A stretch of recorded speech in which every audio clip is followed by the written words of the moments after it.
I think anytime someone is as creative as Marvin was, you're almost dealing with two people in one body. He always reached for the impossible, and that same drive, that was part of what led him to his end. It begins inside a dim, airless house in Sherman Oaks, where 2-year-old Anna Gordy sits folded in on herself beneath a faded yellow lamp. Her fingers, thin and unsteady, reach for a box she has kept hidden since the 1970s. The cardboard has gone soft with age. The tape is brittle, curling at the edges. Corners are crushed from decades of being moved from closet to closet, but never actually opened. Inside are letters, contracts, photographs, and fragments of a marriage the public never truly understood. For nearly half a century, Anna guarded these artifacts the way some people guard their sins.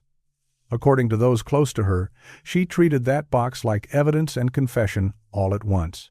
And as she finally lifts the lid, something almost imperceptible shifts in the room. The air tightens, the silence deepens. The truth she has kept buried for 50 years begins to stir. Her voice is frail now, barely more than a whisper, but what she is said to have admitted is devastating. Marvin Gaye, she claimed, was not only destroyed by family tragedy, he was crushed by a system she helped construct, a system she silently allowed to devour him. So the question becomes chillingly simple. What truth did Anna Gordy carry for half a century, and why decide to speak if she truly did when there was so little time left? Behind the polished Motown sparkle, something darker had already started to rot. The story rewinds to a winter evening in Detroit, 1959, long before anyone dared to whisper the word legend beside Marvin Gaye's name. Back then, he was just a 20-year-old kid with a fragile voice, a thin coat, and a dream that felt too big for his hands. He walked into the Motown building on West Grand Boulevard with the hesitant steps of a young man who knew what he wanted but had no idea how to claim it. The hallways smelled of fresh paint and restless ambition. Typewriters clacked behind closed doors. Voices bled through studio walls. The Gordy family moved through the building like royalty, and everyone else learned to follow a few steps behind. Marvin wasn't just walking into a record label. He was stepping into a kingdom ruled by a single family. Standing close to the center of that kingdom was Anna Gordy, 37 years old, confident, composed, already sharpened by years of Motown politics. She wasn't merely Berry Gordy's sister. People around the label believed she was one of the quiet architects of the empire. The first time Marvin saw Anna, she was overseeing a photo shoot in Studio A. She stood with her arms folded, rings catching the studio lights, her voice calm but absolute as she gave instructions that were obeyed immediately. Something about the way people responded to her presence made Marvin look twice, and then he couldn't look away. Anna, in turn, watched Marvin with an expression that hovered somewhere between curiosity and recognition. She saw something in him others hadn't named yet, something raw, unpolished, and vulnerable, something she could, in her mind, shape. That was the first thread in a connection, built less on romance and more on power. Over the next few months, Marvin became a familiar figure in Motown's corridors. He rehearsed late into the night. He slept in friends' basements.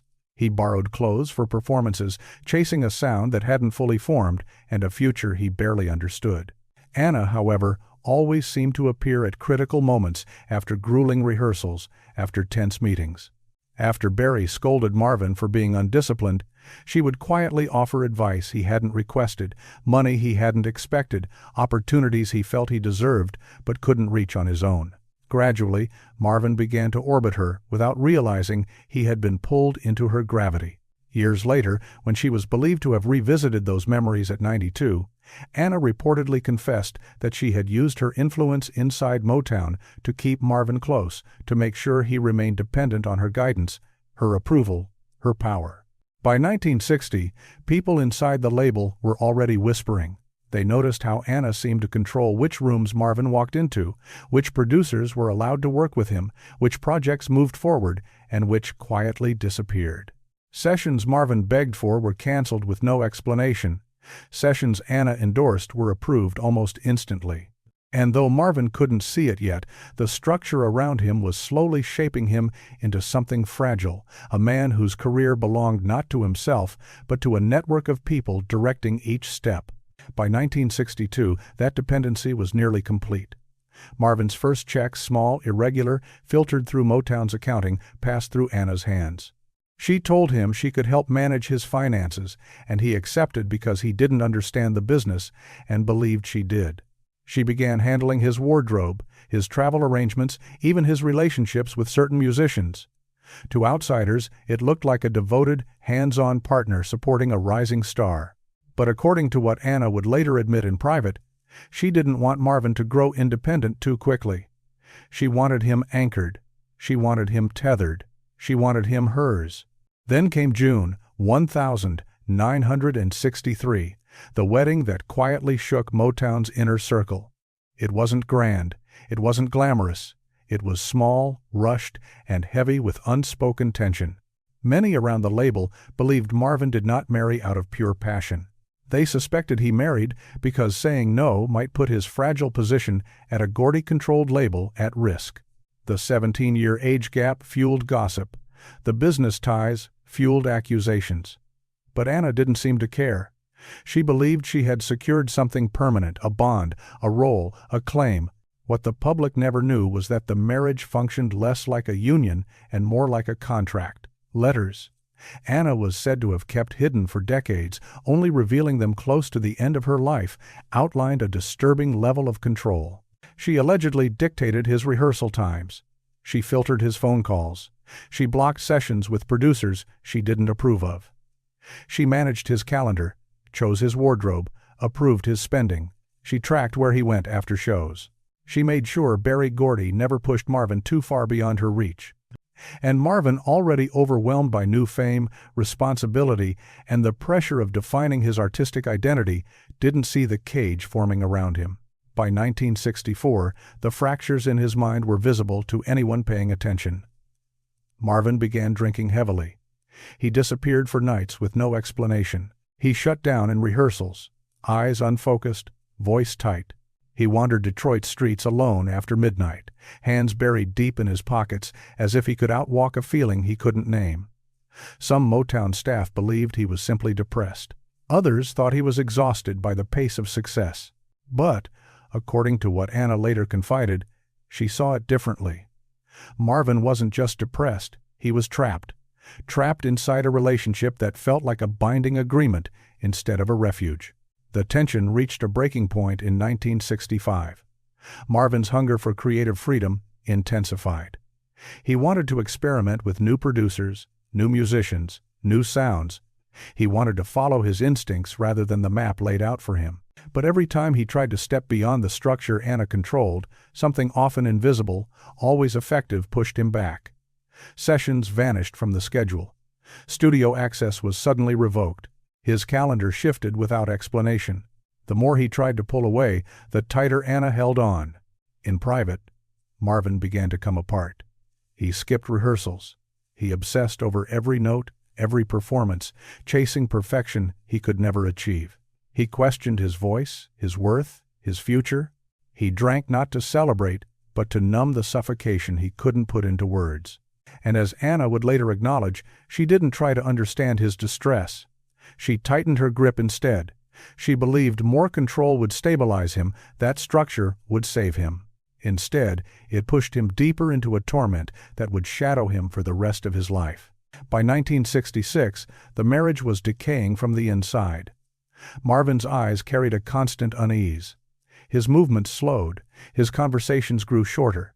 He trusted fewer and fewer people.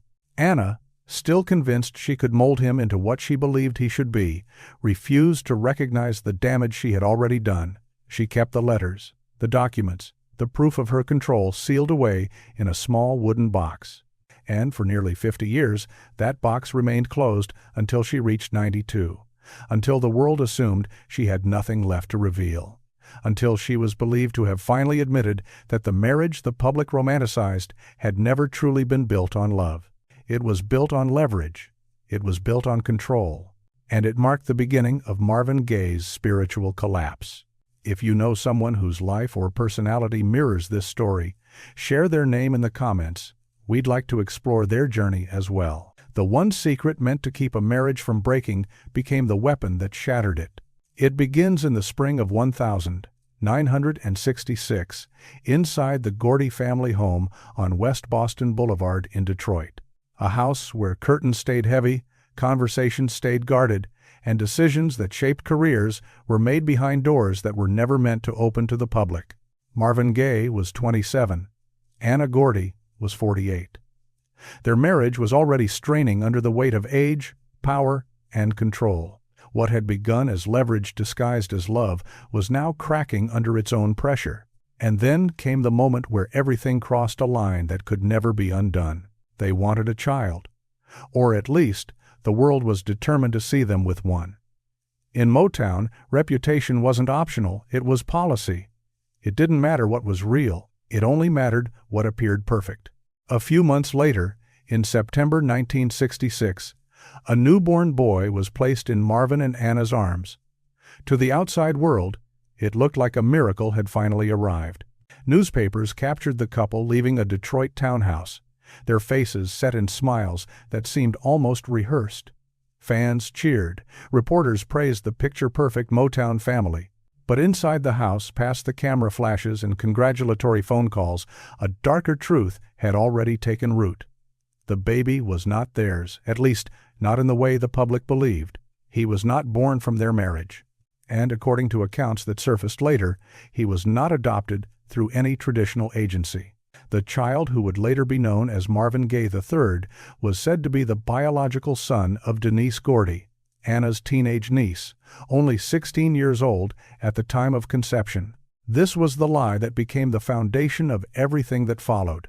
At 92, Anna reportedly finally admitted the truth she had kept buried for almost 5 decades. The adoption, she said, had been orchestrated within the family corridors, handled quietly, arranged in hush, finalized through Motown's internal influence rather than public procedure. The papers were signed in a back office on Whitney Street, away from Motown's official headquarters. No press, no witnesses, no cameras. Just a closed door, a stack of legal documents, and a man who could feel his life being steered by forces he couldn't fight. Inside the small wooden box Anna kept until her final years, there were said to be smudged legal forms, dates that looked altered, and handwritten notes from a Motown attorney suggesting the adoption should be sealed tightly for the sake of all involved. But the most unsettling piece was a draft of Marvin's signature on a form he appeared not to have wanted to sign. The strokes were jagged, unsteady, as if drawn by a hand shaking with anger or regret. According to what Anna later admitted, Marvin was pressured from all sides emotionally, financially, professionally, into accepting a version of fatherhood that didn't feel like a choice. Through 1967, the psychological fracture widened. Marvin loved the boy deeply, there was never a question about that. But the circumstances surrounding the child's arrival became a wound he couldn't close. Every smile for the cameras felt like betrayal. Every family gathering felt like surveillance. Every time the child called him Daddy, Marvin felt the weight of a life he did not fully control pressing down on his chest. The marriage, already fragile, began to bend under the strain of secrets stacked on top of secrets. By early 1968, people around Motown noticed the shift. Marvin walked through the halls with a heavy, distant stare. He drifted through rehearsals like a ghost. He stayed late in Studio A, long after everyone left, sitting in the dark, staring at the piano as if it held answers just out of reach. Engineers remembered him scribbling lyrics filled with betrayal, suffocation, and quiet rage. Others recalled seeing him pacing the halls with his head bowed, one hand pressed to his temple, whispering under his breath as if arguing with someone who wasn't there. What the public applauded as artistic depth, those closest to him saw as something else. A man unraveling. By late 1969, the collapse inside Marvin was no longer something he could disguise. His drinking intensified. He disappeared for days after shows. He drove through Detroit's empty streets until sunrise, headlights cutting pale tunnels through winter fog. On the nights he vanished, some believed he was trying to escape the Gordy influence. Others believed he was trying to escape himself. The truth, according to those who watched him closely, was simpler and far more devastating.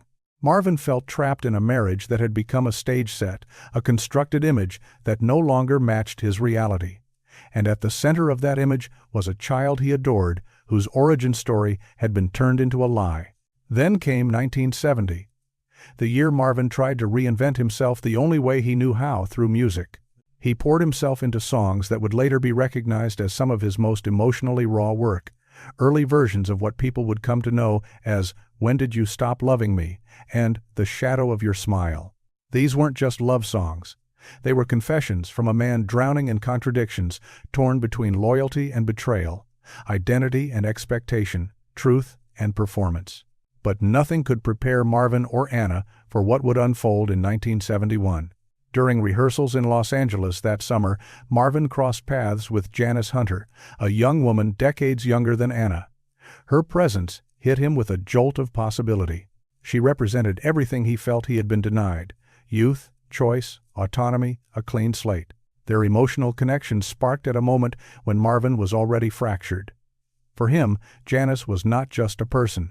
She was an exit sign, glowing in a dark hallway.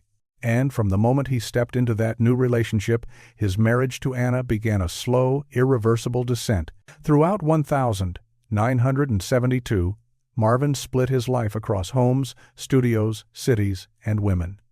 On paper, he was still Anna's husband. In reality, he was dividing himself into pieces. He felt grateful to Anna for the stability she had once provided, but he resented the control she never fully loosened. He cherished the child she raised with him, but the buried truth about the boy's birth gnawed at him every single day. He was drawn to Janice for the escape she seemed to offer, yet he feared turning her into another dependency, another cage. By early 1973, the collapse was complete. Marvin spent more time away from the Gordy home than inside it. He wandered Los Angeles like a man trying to outrun a shadow only he could see. The secret born in 1966, the child, the lie, the sealed paperwork, the quiet coercion had hollowed him out from within. It pushed him toward decisions he might never have made in a life built on honesty. And the emotional war that followed between Anna and Janice, between Motown and Marvin, between his role as father, husband, and artist, became the foundation of the dark years ahead. In the end, the child was never the enemy. The lie was. And that lie became the first major fault line in Marvin Gaye's long road to destruction. If you know someone whose life or personality mirrors this story, share their name in the comments. We'd like to explore their journey as well. Once the lie took root, everything else began to crumble slowly at first, then all at once. What followed was not just a marriage dissolving. It was Marvin Gaye stepping into a war he never fully saw coming until it was too late. It opens in early 1973, at a moment when, on the surface, Marvin should have been celebrating. What's Going On had already secured his legacy as one of Motown's defining voices. Tours sold out. Newspapers praised his genius. Fans treated him like a prophet. But beneath the applause, something darker was moving. The deception surrounding Marvin Gaye III had not only fractured the marriage, it had carved away at Marvin's sense of self.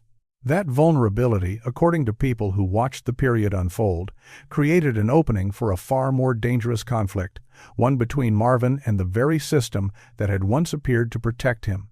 The first sign surfaced in February 1973 during recording sessions at Hitsville West in Los Angeles. Engineers recalled Marvin pacing the studio between takes, staring at the soundboard like it was a battlefield. He glanced at the hallway repeatedly, as if expecting someone to walk in at any moment, someone from Motown, someone tied to the Gordy orbit, someone who had once dictated his course and might try again. He stayed deep into the night, humming melodies under his breath, rewriting entire verses, scratching out lyrics that hinted at betrayal, exploitation, fear. His songs were no longer just art. They were confessions disguised as records. That summer, Marvin moved into a new home in Santa Monica. The distance from Detroit was supposed to give him air, a chance to breathe outside Motown's shadow. Instead, new problems tightened around him. Bills piled up. His dependence on drugs increased. He drifted between bursts of manic creativity and stretches of crippling withdrawal. At the same time, his connection with Janice Hunter, the young woman he had met in 1973 at just 17, continued to grow. Their relationship, as many observed, shattered whatever remained of his marriage to Anna. The more Marvin tried to build a new life, the more Motown, in his eyes, tightened its grip. By late 1973, financial disputes erupted between Marvin and the label. Contracts he had reportedly signed years earlier under pressure, under emotional influence, under the weight of Gordy power came back to strangle him. Royalty statements didn't make sense. Advances arrived late. Money seemed to vanish into what he believed were accounting shadows. To Marvin, it felt as if every attempt at independence was met with unseen resistance. Then came the blow that pushed him closer to the edge. In 1974, Anna Gordy filed legal actions seeking spousal support, financial compensation, and a share of Marvin's future royalties. On paper, to outsiders, it looked like a typical divorce move. But to Marvin, it felt like an extension of the same machine. It was as if Motown, through the Gordy family, still had its hand in his pockets, still controlling his earnings, still punishing him for stepping outside the image they had once helped construct. His mental state deteriorated rapidly. Friends later described him as restless, paranoid, haunted. He spoke less. He slept irregularly. He locked himself in rooms for hours at a time. His drug use escalated until entire days blurred into each other. Even more damaging, however, was the growing conviction that he was being watched, evaluated, assessed. Marvin began avoiding phone calls altogether. He unplugged studio cables at night, convinced someone might be listening in. He canceled meetings without warning. In Los Angeles, he wore sunglasses even long after sunset, hiding eyes that flickered with exhaustion and suspicion. Then, in 1975, everything collapsed at once. Marvin's finances imploded, debt stacked so high he could no longer pretend it wasn't there. He owed money to almost everyone around him, labels, lawyers, friends, dealers, even family. To escape collectors and pressure he believed was closing in, he fled to Hawaii for months. He lived in hotels under different names, leaving no forwarding address. Locals later recalled seeing him alone on Waikiki Beach at dawn, standing near the shoreline, staring out at the Pacific Ocean with an expression that looked less like peace and more like surrender.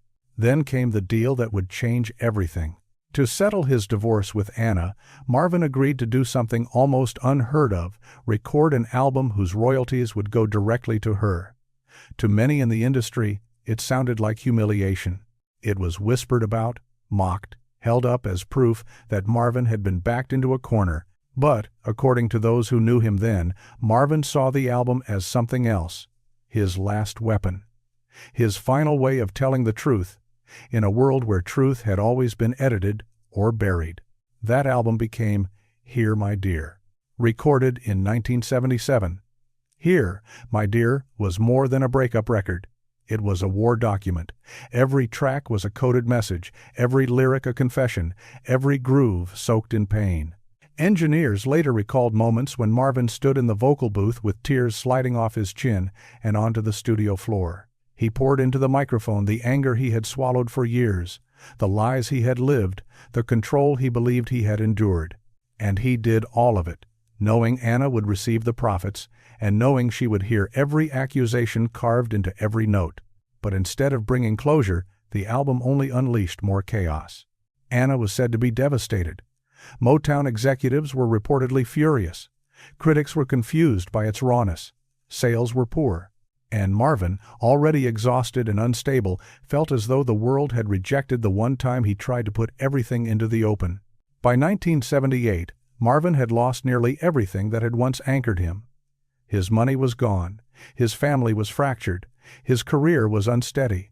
His drug use hovered near its peak. He drifted between Los Angeles, London, and Amsterdam, trying to outrun debts and demons.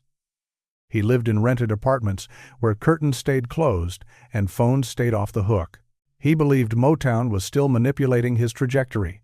He believed someone in the Gordy orbit wanted to keep him in debt forever. He felt hunted not by a single visible enemy, but by a system that, in his mind, had swallowed his life for almost 2 decades.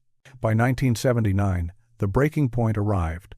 Marvin retreated deeper into Europe, convinced that the only way to stay alive was to stay far away from the industry that had built him. He recorded in fragments. He slept in broken patterns. He trusted almost no one. The voice that had once been Motown's most beautiful now carried the tremor of a man who had stared into the darkness and seen his own reflection looking back. These years were not just a fall, they were a transformation. Marvin Gaye was no longer the polished Motown gentleman in tailored suits and rehearsed smiles. He had become something else entirely, a man at war. At war with Motown, at war with Anna, at war with the truth, at war with himself. And that war was only preparing him for the final tragedy that would come next. If you know someone whose life or personality mirrors this story, share their name in the comments. We'd like to explore their journey as well. When Marvin Gaye stopped running from the industry and started running from himself, the decline didn't begin with an explosion. It began with a silence that followed him from city to city, room to room, long, hollow stretches of quiet that felt heavier than any noise. By January 1979, living in a cramped apartment above the Voorbehal Canal area in Amsterdam, Marvin had become a ghost drifting through the frame of his own life. The cold Dutch wind rattled the thin windows. Damp crept along the corners of the ceiling. The phone rang and went unanswered. He avoided daylight whenever he could, stepping outside only after dark, wrapped in a long coat that concealed both his shrinking frame and the paranoia tightening inside his chest. According to people who crossed paths with him then, his eyes were distant, unfocused, as if he was listening for something no one else could hear. One pattern defined these years. Marvin kept moving because he believed staying still would destroy him. By the summer of 1979, he left Amsterdam for Ostend, Belgium, chasing the promise of isolation and a chance to rebuild. The house he rented looked out over the North Sea, waves slamming violently against the pier, echoing the turbulence in his own mind. He slept during the day and worked at night. He paced the floors with cigarettes burning to the filter, ashes falling unnoticed on the carpet. Neighbors later said they often saw him standing at the large bay window at 3 a.m., staring out at the pitch-black water, motionless for hours. His weight dropped, his face hollowed. Cocaine became both his crutch and his punishment. And beneath it all was the same pressure that had chased him since the mid-1970s, the financial noose of Motown contracts, the divorce settlement draining him, the debts multiplying faster than he could outrun them. By 1980, Marvin no longer trusted the air around him. In Los Angeles, creditors found him. In London, old associates surfaced with demands. In New York, promoters pushed for refunds for shows he didn't perform. Letters from lawyers arrived thicker than his royalty checks.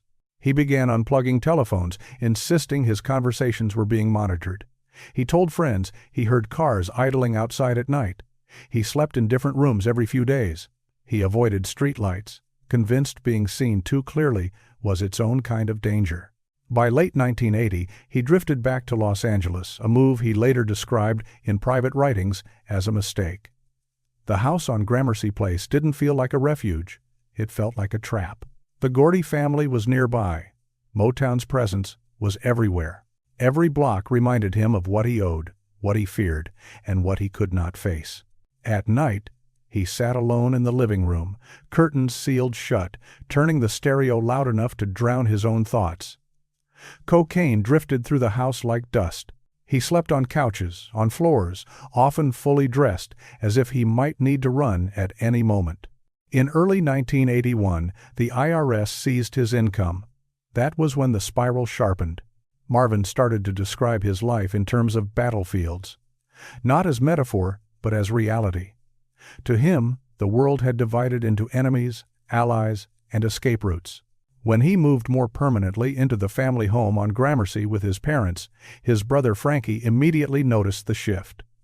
Marvin installed multiple locks on his bedroom door. Every night, he pushed a heavy bureau against it before trying to sleep. He stopped answering knocks, even when his mother called his name. He hid cash in shoes, beneath carpets, behind picture frames. He told loved ones he believed someone wanted to erase him financially first, so it would be easier to erase him completely afterward. By mid-1982, paranoia fused with anger.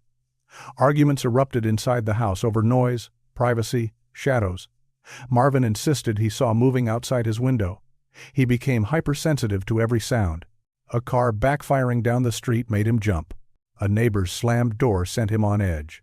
He stopped eating meals at the table. Days passed where he did not come downstairs. Cocaine magnified every fracture in his mind, heightening fear, sharpening suspicion, turning the house itself into something that felt like it wanted to swallow him. Then came the incident in San Diego, December 1982. After a show, Marvin became convinced someone was following him. According to accounts from that night, he climbed into the back seat of a friend's car and lay there, refusing to move for nearly an hour until he was sure the street was empty. No one was there. At least, no one anyone else could see. Marvin didn't accept that. To him, the threat was constant, unseen, patient, waiting. By 1983, he looked older than his years. His beard had gone gray, his movements slowed. He often sat on the edge of his bed, elbows on his knees, head in his hands, fingers digging into his scalp like he was trying to hold his mind together by force. He asked Frankie to unplug every television in the house. He tore apart drawers, searching for microphones he believed were hidden inside. He stopped going outside for weeks at a time. The atmosphere in the house thickened, like heat building in a sealed room. The final spiral began in March 1984, when Marvin's already strained relationship with his father turned combustible. Marvin Sr., strict, unpredictable, and long a source of fear and conflict, clashed constantly with his son. The house on Gramercy became a pressure cooker. One man fueled by paranoia and trauma, the other by rigid authority and wounded pride. Arguments escalated quickly. Doors slammed, objects shattered, voices rose and ricocheted off the walls. Marvin, emotionally raw and chemically volatile, responded with eruptions of rage that frightened everyone around him. On March 31, tensions reached a frightening peak. The argument between Marvin and his father was so intense that Frankie would later recall Marvin pacing, shaking, breathing hard like a man who knew a collision was coming and couldn't stop it. Marvin slept barely an hour that night. Then came the morning of the 1st of April, 1984. The house was strangely still. Sunlight filtered weakly through the curtains, dust hanging in thin beams. Marvin's mother tried to keep the peace, moving carefully between two men who had been at war for most of their lives. A simple disagreement over paperwork spiraled into shouting. Old wounds resurfaced. Accusations flew. The kind of argument that isn't really about the words being spoken, but the decades sitting underneath them. Marvin, worn down by years of internal and external war, snapped. He shoved his father. Walls seemed to vibrate with the impact of everything they'd never resolved. His father left the room, shaking not purely from fear, but from something colder and harder. As Marvin walked back toward his bedroom, shoulders hunched, heart pounding, no one in the house fully understood that the next few seconds would end more than just a fight. Marvin Sr. returned with a gun he kept hidden in a closet. He stepped into the hallway. He raised his arm. He fired twice.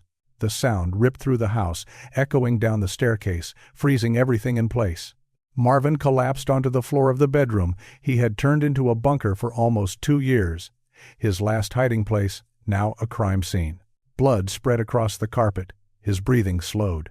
In that single brutal moment, the chaos that had followed him for a decade, contracts, lies, mounting debts, paranoia, addiction, battles with Motown, battles with Anna, battles with himself, collapsed into silence. Paramedics arrived minutes later. According to reports, he was pronounced dead at 10:01 p.m., one day before what would have been his 45th birthday. To the outside world, it looked like a sudden domestic tragedy. One violent outburst, one gun, one broken family. But to those who had watched the slow-motion collapse, it was something darker. The final strike in a long chain of damage that had begun years earlier. Marvin Gaye didn't truly die on the 1st of April 1984 because of a single argument. He died because every ghost he had been running from finally caught up with him at the same time. When the last person who knew the whole story finally opened the box, Motown hoped would stay sealed forever. It did not happen on a stage or in front of cameras. It happened in a quiet room, behind drawn curtains, with almost no one watching. It begins in October 2013, inside a modest Sherman Oaks home where the air felt heavy, and the walls were lined with reminders of a life the music industry had largely moved on from. Anna Gordy, frail, soft-spoken, and nearly forgotten by the system she once helped shape, asked a younger relative to bring her a box. Until that moment, no one else in the family even knew it existed. She simply lifted one trembling hand and pointed toward a closet she'd kept locked for decades. Inside was a small wooden chest, dark and polished, its edges worn smooth. She had hidden it since the 1960 seconds. And now, for the first time in 50 years, she opened it. She said she couldn't carry these secrets any longer, not at her age, not with the end so near. Because they weren't just secrets. They were, in her own words, the map of how Marvin's life had really fallen apart long before the gunshots of the 1st of April 1984. Inside the box were contracts with yellowed corners, letters with edges singed or burned, bank slips, unsent notes Marvin had written, legal drafts marked up with edits in Anna's recognizable handwriting. But beneath the papers were objects that felt even more unsettling. An ashtray from Marvin's Amsterdam apartment, a hotel receipt from one of his disappearances in 1980, a torn Polaroid from the early 1970 seconds of Marvin staring blankly into a mirror, a small envelope marked only with his initials. Each item felt like a puzzle piece from a life that had never been fully assembled in public. With her hands shaking, Anna began to speak. The first confession was quiet, almost swallowed by the room. Marvin's psychological collapse, she said, did not begin with drugs, or fame, or even the lie about the child. It began with Motown's grip, a grip she now admitted she helped enforce. She revealed that Marvin's early contracts were structured to keep him dependent both financially and emotionally. She said, Berry Gordy warned her in early 1962 that Marvin might try to break away, and that she needed to help keep him focused, a word that, in practice, meant contained. She admitted using her influence to restrict who Marvin worked with, who he befriended, where he recorded, and how often he was paid. She claimed that one of Marvin's deepest frustrations in the mid-1960 seconds, his inability to record certain projects, came directly from choices she and Motown executives made behind closed doors. The second confession cut closer to the bone. Anna had seen Marvin's mental state slipping years before anyone on the outside suspected a thing.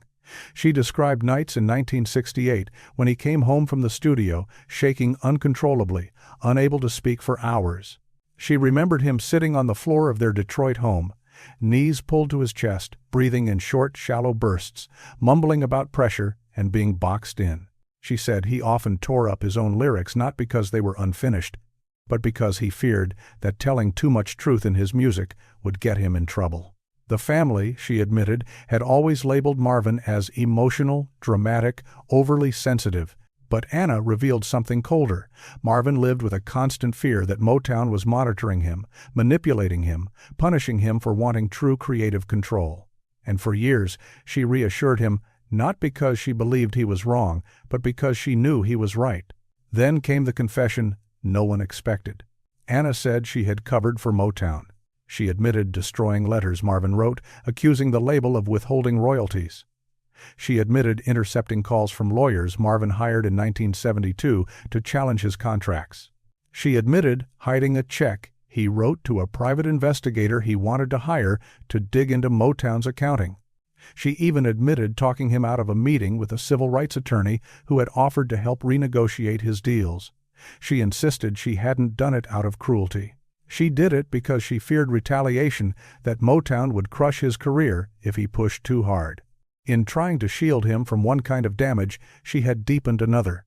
As she dug deeper into the box, the secrets grew darker. She produced a 1975 letter addressed to her but never mailed, found crumpled behind a drawer. It was written during Marvin's time hiding in Hawaii. The handwriting was crooked, uneven.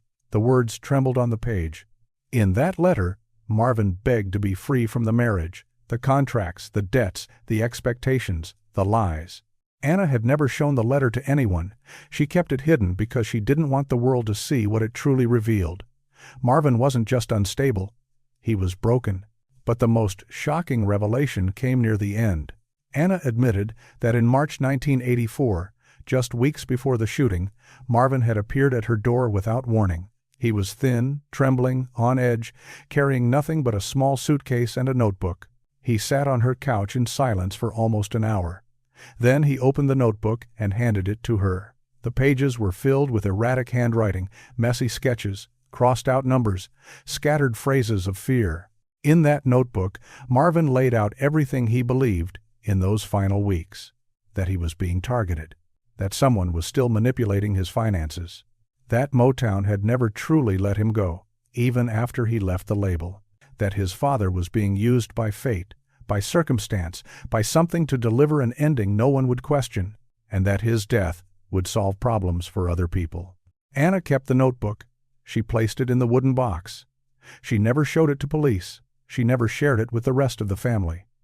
In her personal notes, she wrote that the contents terrified her. At 92, she finally admitted she believed Marvin had sensed that some kind of end was coming, not necessarily at his father's hands, but as the inevitable conclusion of a spiral that had been set in motion long before. Her final confession landed like a quiet verdict. She believed Marvin's death was not just a family tragedy, but the last chapter in a long punishment. She said Motown had used him, drained him, boxed him in, and she had played a role at every stage. She loved him, she said, but she controlled him. She supported him, but she silenced him. She protected him, but she bound him to the very machine that was breaking him. As she spoke, tears slid down her cheeks, and she whispered a line she had never allowed herself to say aloud. Marvin didn't start dying in 1984. He started dying the moment he lost control of his own life. When Anna closed the box for the final time, her hands shook from age and guilt. She did not just seal away a lifetime of secrets. She left behind a question that still hangs over the industry, unanswered. If Marvin Gaye's final days were shaped by fear, manipulation, and buried truths, how much of his life was ever really his own? And how many other artists were swallowed by the same machine? If you know someone whose life or personality mirrors this story, share their name